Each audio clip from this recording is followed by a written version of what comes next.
Welcome back to the channel, and today I'm back in the world of the Predator. I know a lot of people are sick and tired of talking about this, but this is genuinely quite interesting. So this is all to do with some more concept art and what could have been.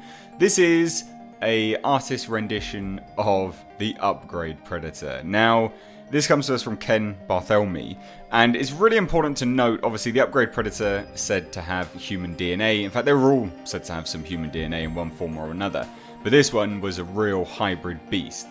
This creature looks just insane. Now, if you're looking at a Predator being a redesign and something to be a little bit more horrifying, something to really scare people, this is it.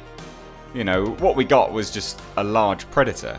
This is truly the stuff of nightmares. It looks to be a cross between the newborn xenomorph in Alien Resurrection and a human and a predator. That's what it looks like to me, anyway. So I wanted to bring this news because, of course, we did get some concept artwork for other versions of the upgrade Predator before this came into the field. This is just fantastic. This is genuinely really, really good. And I wanted to pose the question to you: if this was brought to life, obviously minus all the other issues with the film, would this have made it just that little bit better? Or do you think that there is absolutely no saving the Predator? Let me know all of your thoughts down below in the comment section. That wraps it up here for me. I'm stunned at this piece of artwork and why it wasn't chosen.